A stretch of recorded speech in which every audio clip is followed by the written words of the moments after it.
Testing सुतली वाला Diwali rocket.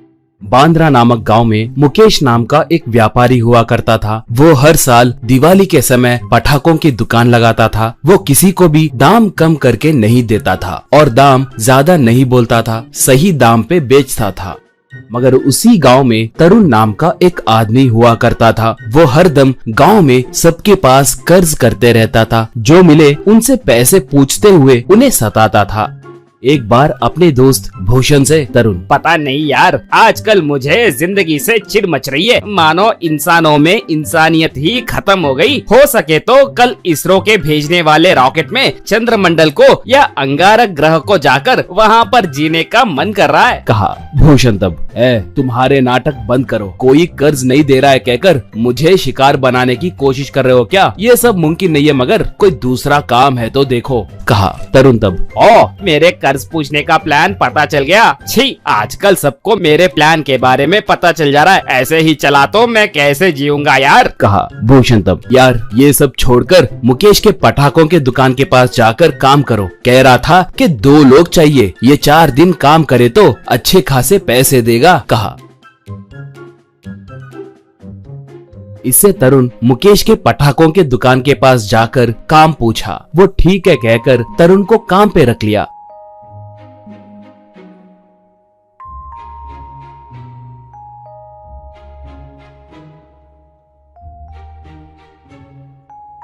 ऐसे 2 दिन बीतने के बाद तरुण मुकेश से जैसे सबसे पूछता था वैसे ही उससे भी 5,000 रुपए पूछा। मुकेश तब, देखो भाई, मैं किसी को भी 1 रुपया कर्ज पूछता नहीं और देता भी नहीं, उसमें भी तुम्हारे जैसों के बारे में पता होने के बाद बिल्कुल नहीं देता। काम करे तो पैसे दूंगा, नहीं तो नहीं, जाओ अब, कहा तरुण तब। व्हाट, मुझे कर्ज नहीं दोगे? देखता हूँ तुम यहाँ पर पटाखे कैसे बेचोगे। मैं भी देखता हूँ। तुम्हें मेरी ताकत का अंदाजा नहीं है। इस गांव में सब मुझे कर्ज दिए पीड़ित लोग ही हैं, कहा मुकेश तब। तुम क्या कर सकते हो कर लो, तुम्हें 1 रुपया भी कर्ज नहीं दूंगा, अब जाओ, कहा। इससे तरुण वहाँ से गुस्से से चला गया। अगले दिन से तरुण मुकेश के दुकान के सामने बैठकर वहाँ पर आने वाले ग्राहकों से, ए भाई, सुना है कि आजकल नकली पटाखे बेच रहे हैं, संभल के खरीदना, नहीं तो पड़ोस गांव में मेरा दोस्त पूरा ओरिजिनल माल मंगवाया है, चाहे तो तुम्हें मेरे गाड़ी पे ले जाऊंगा, कहा। इससे लोग वहाँ से जाने लगे तो मुकेश तब, भाई मैं असली माल लाया हूँ, अगर चाहे तो आप एक पटाखा लेकर टेस्ट कीजिए, कहा। ये सुनकर ग्राहक उन्हें जो पटाखे चाहिए उन्हें वहीं जलाकर खरीद कर ले जाने लगे।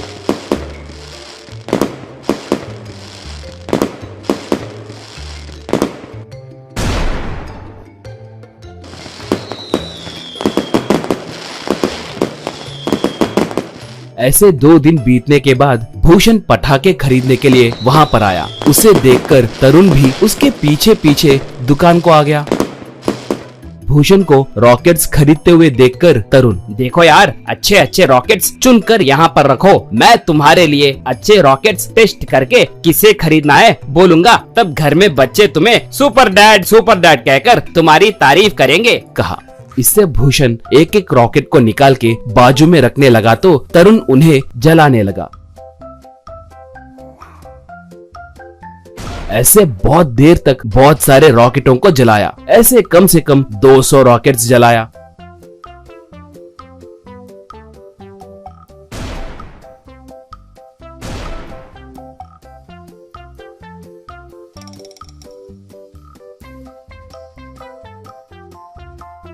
ये देखकर मुकेश गुस्से से, तुम पागल हो गए हो क्या? सारे रॉकेटों को ऐसे जलाए तो मैं क्या बेचूं? कहा तरुण तब। देखो मुकेश राजा, तुम्हारे रॉकेट्स मेरे उम्मीदों पे खरे नहीं उतर रहे हैं और जांच करना है। मेरे उम्मीदों पे खरा उतरने वाला रॉकेट कम से कम एक भी नहीं है। एक रॉकेट तो भी चांद के पास या अंगारक ग्रह के पास जाएगा कहकर देख रहा हूँ, एक भी नहीं जा रहा है। मेरे कहने से ही मेरा दोस्त खरीदेगा, कहा मुकेश तब। क्या रॉकेट को चांद तक पहुँचना है? इन्हें इसरो के रॉकेट समझ रहे हो क्या? हाँ, अब मुझे सब समझ आ गया। छी, नीच कहीं के, मैंने तुम जैसे निकम्मों को कहीं नहीं देखा। मुझे उकसाकर लोगों से टेस्ट करवाकर अब तक 10,000 रुपए तक नुकसान किया तूने। अब मैं तुम्हारे टॉर्चर को और बर्दाश्त नहीं कर सकता, तुम्हारे कर्ज के पैसे दे दूंगा, मेरे आड़े मत आओ भाई, हाथ जोड़ता हूँ, कहकर तरुण के हाथों में 5,000 रुपए रखा। तरुण तब देखा मेरे कर्ज का कमाल, don't under estimate the power of कर्ज लेने वाला और कमीना, कहकर वहाँ से चला गया।